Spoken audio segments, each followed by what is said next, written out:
Alright, what is up everyone, this is RoguePlayer here, and today we're here with a Gadget deck profile from Nick. How's it going? Good. Alright, let's get right into it. Alright, so here's basically how I run it. I run 2 of each gadget, because one's not enough. Good. Alright, so yeah, 1's not enough for the gadgets, and 3 gets a little too cloggy for me. And I think 2 is just perfect, because best, and you could recycle them. And then I also run 3 Hero Challenger Assault Halberd, also known as Purple Gadget, because he's like a Cyber Dragon. When I have no monsters, he inflicts piercing, and then once he inflicts damage, he can grab another copy of himself, which I think is really cool.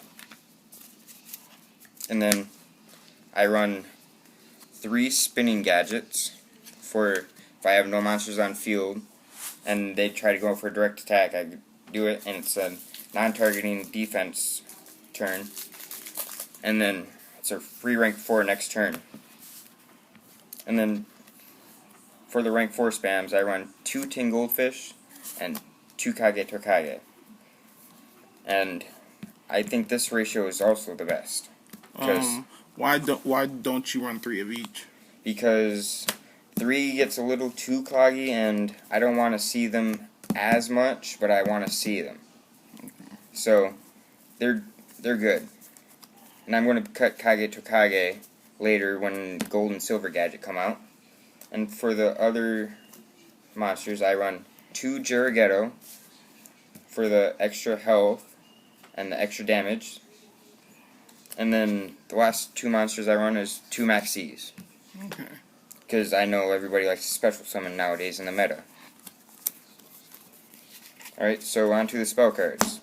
I run triple Necro Valley, because I hate everybody that uses their graveyard. And they can't recycle their Dantes, or their Seers, or Monarchs can't use their Pantheism, or their Erebus effect. Okay. So, it's pretty good. And then I also run 1 D-Fissure, because I'm hating on every meta player right now. And then I'm running 1 Raigeki, because this deck is kind of slow. So, yeah, it's for a little extra push. And then, last 2 spells, I run 2 Twin Twister, because I'm always going to have a gadget in hand. And I can always have discard fodder. So, yeah, onward to the traps. Alright, for my traps, I start out with triple Memory Loss. It's a non-targeting Cosmo Out. It's an amazing card, and I highly suggest if anybody plays gadgets, they should be using this card. Okay. It's amazing. And then I run 2 Quaking and 1 Storming. I really want the 3rd Quaking, but I don't got it yet, so I'm running the Storming in place for right now. And it's working pretty good. Yeah, so it's pretty fun.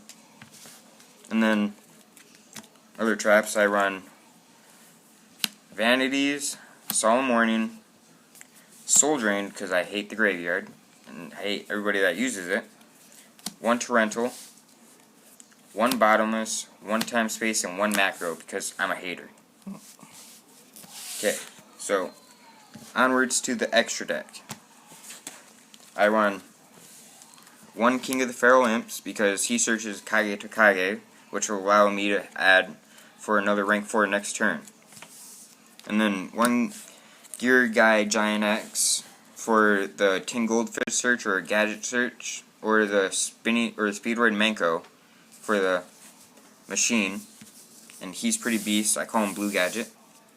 And then I do Emerald for the recycling of my graveyard. And I would like to see my cards. And then 1 number 82 Heartland Draco, because I usually have Necro Valley or Macro or D-Fissure on the field, so he can't be targeted by any attacks, and he's a extra 2000 push directed damage. 1 Castel, because Castel is amazing. And then 1 Dark Rebellion, enough said about him. 1 Gaga Cowboy for game. 1 Traptrix Rafflesia for the search of my bottomless and time space. One number 101, because everybody special summons nowadays. And then one Gaga Samurai for the, when I get a direct open attack, it's going to be half of your life points gone. And then one number 103 for those rogue players out there that likes to use stuff that boosts up their attacks. Despots. Alright, and then one Abyss Dweller, because I hate burning Abyss and Monarchs and everything. And graveyards. And then one Diamond Dyer, because I can use his effect to pop a dead Castel, because everybody forgets Castel is a winged beast. Yeah. And then last two, I do number 66, Master Key Beetle for my Macro, and my Dimensional Fissure, and my Necro Valley, and then sometimes monsters. And then last one is Karen Gorgon, the whatever Knight. And then I plan on cutting these two for Utopia and Utopia the Lightning when I get them. They're coming in the mail soon. And then for the side deck, I run one Chaos Trap Hole for those meta decks out there because they're mainly light and darks. And then two Shadow Imprisoning Mirrors because I hate everybody that uses dark monsters.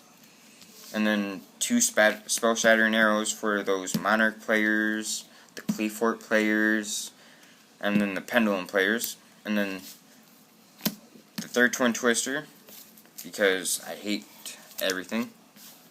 And then for the monsters on the side, I use two Humongous Kaijus, because I don't have Gamma Seals right now, so they're the next best thing, 2400.